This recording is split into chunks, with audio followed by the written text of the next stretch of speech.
大家如果想看我很傻的一个视频，可以到网上去看一下。I was very, very nervous in the live show. I remember at the time to go on national TV, it was real time, and you told me we had to make sure that it had a very low risk of failure. So, but the problem was the machine always crashed. Yeah. So we came up with a way to reduce failure. We brought 2 computers. Remember Right. that? Yeah. And then if there was a disaster, they would switch over. But fortunately, it worked well. But you were always a great leader and inspiration to me even to today, because I'm now following your profession to help young people in China. But I think in this forum, I know that this is sort of the Steve Jobs fan club in China, because he's the inspiration to the many young product managers and young CEOs. So if you don't mind, I'd like to ask you maybe a few questions about Steve. I wasn't able to work directly with Steve. I worked for you from 1990 to 96. And many people ask me, and I say I worked at Apple. They say, well, you must know Steve Jobs. And I would say, no, I worked at Apple between jobs, which was what I did.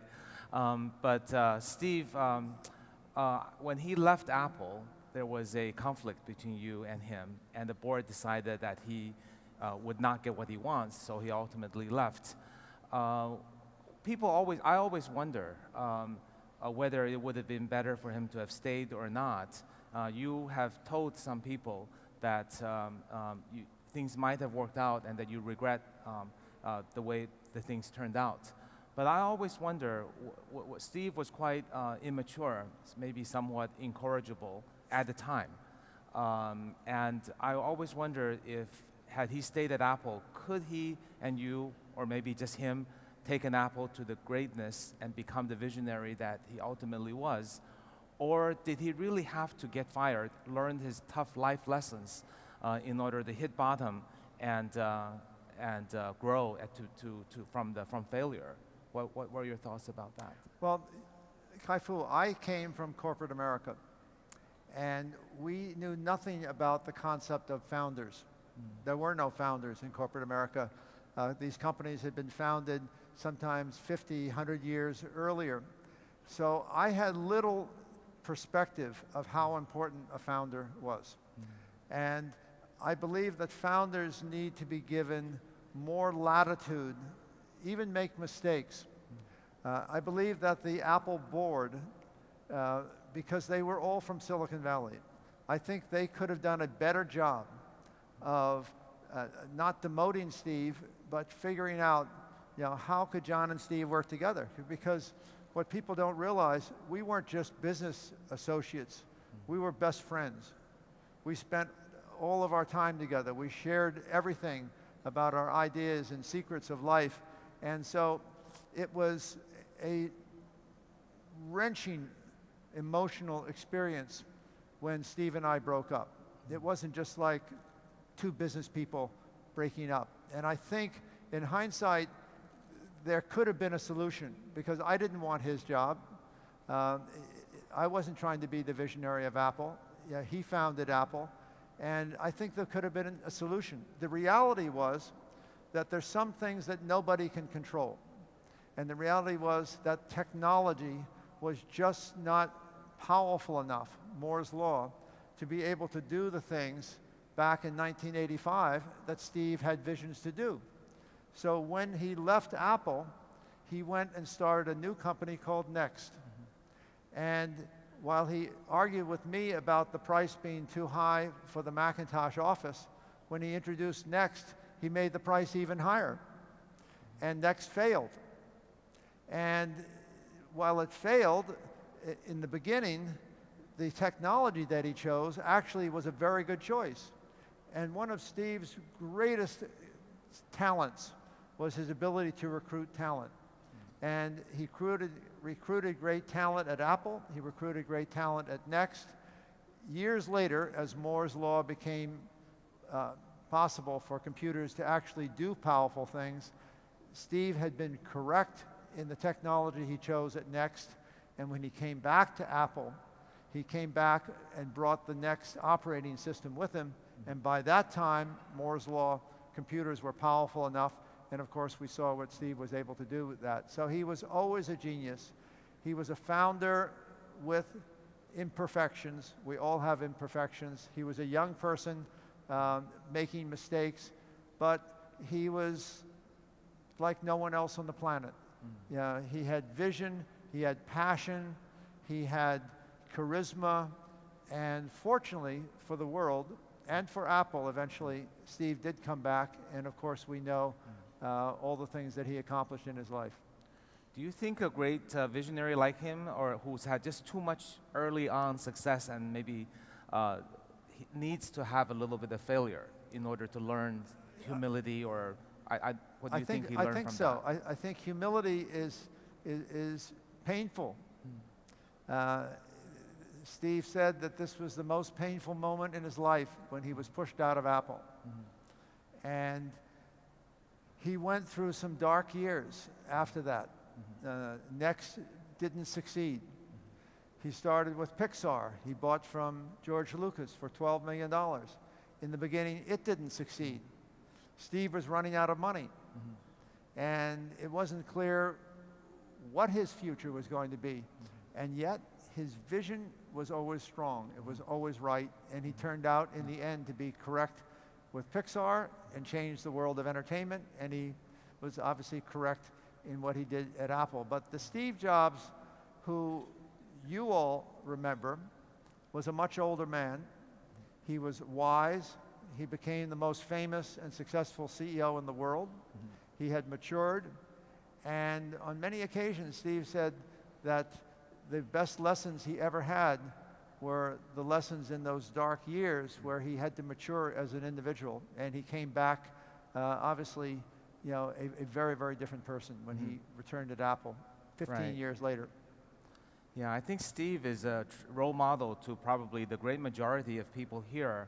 But one of the dangers is to try to copy a role model, because many of Steve's brilliant characteristics are innate to him and maybe not copyable. So to help the audience, can you suggest maybe a few things that Steve does well that could actually be learned, that could benefit people here? Well, one thing that may surprise people in this audience, because Steve was such a charismatic presenter, when he would launch a product, he would make it look so easy. Everything seemed spontaneous. But I can tell you, because I was with him on many occasions, he sweated every detail. He practiced, he rehearsed every line, everything that seemed spontaneous, that just was, oh, and one more thing. Every word was carefully calculated by Steve. So no one worked harder than Steve Jobs to make it look easy. And of course, no one was more persuasive than Steve to be inspiring as a result. So I would say that hard work, never giving up, were characteristics that were innate to Steve Jobs. He also sacrificed a lot in his personal life. Many people don't realize that Steve never cared about making money.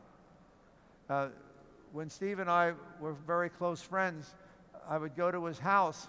He had almost no furniture in his house. He had a small bed. He had a picture of Einstein on the wall.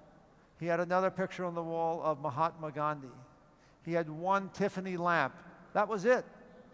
There was nothing else in his house. He didn't care about material things. But he did care passionately that the Mac had to be perfect in every way. And I'll tell you one other story, which may be a surprise. The Macintosh was a locked case. It was almost impossible to get inside of the original Mac unless you had a special tool.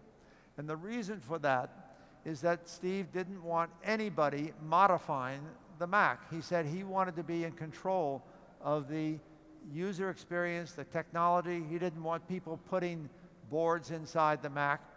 And I remember just before we were getting ready to introduce the first Macintosh, Kai-Fu, and the motherboard did not look perfect to Steve. He said, I want it relayed out again. And one of the engineers, Burl Smith, who was running hardware, said, Steve, nobody's ever going to know. The motherboard's going to be inside of the locked case. They'll never know. And Steve said, I'll know. He said, I'll know. And this was an example of how determined he was about perfection. Right. I think earlier you also mentioned the focus on recruiting, right? The many people you mentioned, Alan Kay, Bill Atkinson, and including you. You heard his, probably he spent the most time with the story about sugar water that you told. I think that's something people could learn from. I also just mentioned to you that Steve had given, given me a call after he came back to Apple. I was not there. Yeah. And he called and my wife answered. At the time, I just got an offer from Microsoft and accepted. And I told my wife, this is a secret. I haven't decided to go or not. Please don't tell anybody. And then one day I came home and my wife said, you got a call from Steve Jobs. And I told him you're going to Microsoft. And I said, I barely know Steve Jobs. How could you say that? And my wife said, well, he's so charismatic and friendly. Felt like you were good friends, so I just told him everything. So. I think you all know that Kai-Fu Lee is a Silicon Valley rock star. He's a China rock star. Everything that he's ever been involved with has been something that has changed the world. So it is such a privilege to have you as a friend and to be here together with you on this stage. And Steve Jobs knew Kai-Fu was a rock star. So that's so typical of Steve. He'd never met Kai-Fu before.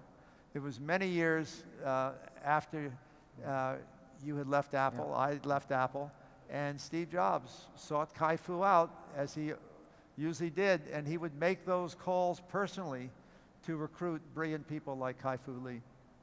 Yeah, that's something I think all the CEOs can learn from, to spend a lot of time on recruiting. One other thing you mentioned is about the founder culture. I think Apple had a hard time not having its founder. So as a result, many VCs, especially in China, now believe that once you invest in the company, you're basically making a full bet on the founder. And I think a few cases where the Chinese VCs forced the board forced the founder out, it didn't end well. Do you think that's generally the advice? Well, as I was saying earlier, Kai-Fu, that when I came from corporate America, we knew nothing about founders. And I am a complete believer that founders are special. You have to give founders more leeway to try things, make mistakes. You have to be more forgiving for founders, because founders are the ones who can do things that no professional manager can. So I would agree that the founder is so important that when I make investments, there are many, many smart people. The big surprise to people when they show up in Silicon Valley, they say, well, I was valedictorian at my university, so I must be pretty smart.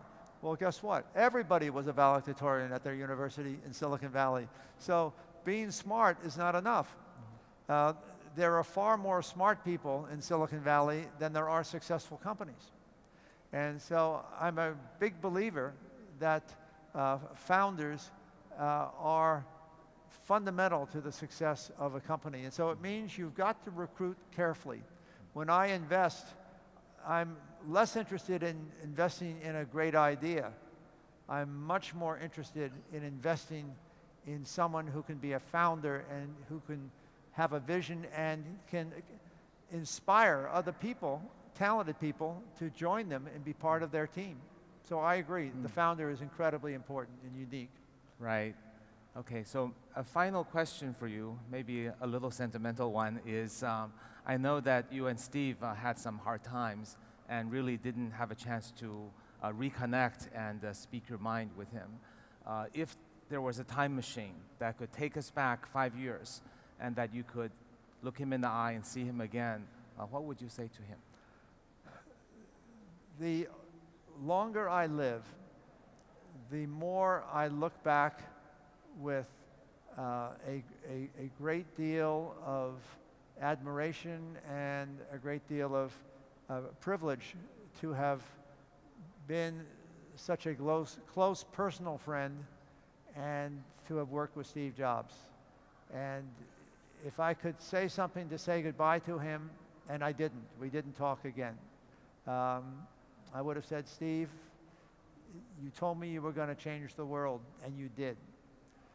Steve, you sacrificed many things in your life, not to make money, not to live the glamorous life of wealth, even though you were, but you did what you used to tell me. You said you were going to put a dent in the universe, and Steve Jobs put a dent in the universe. Many people don't know this, but one of the companies that I co-founded, called Misfit, we just sold the company in December. Founded it with Sonny Vu, a friend of mine from MIT, originally from Vietnam. Sonny was my intern at Microsoft. Oh, you're kidding. I don't know if he told you that. I didn't know that. Well, Sonny Vu and I became great friends, and we founded a company called Misfit. And the day we founded it was October 5th, 2011. October 5th, 2011 was the day that Steve Jobs died. And we were trying to think of the name of the company. And so we said, let's call it Misfit. Oh. And people say, why did you call it Misfit? And we said, because Steve Jobs wrote a famous commercial when he came back to Apple. And he said, we are the misfits. We are the round pegs in the square holes. You know, we are the ones who are different. We are the misfits.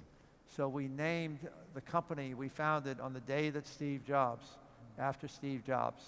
So my whole life, I will always have admiration and wonderful feelings about Steve Jobs.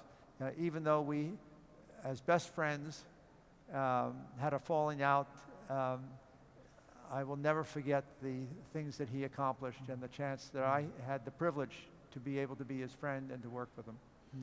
Right. The Misfit commercial ends with the saying that the people who are crazy enough to think they can change the world are those we are who the do. crazy ones, Steve would say. We are the crazy ones. Right. We're the right. misfits. That's really great. I think we're a bit out of time, but I really appreciate your graciousness and your inspiration and your great thoughts. Thank you very much, John. Thank you, Kai-Fu.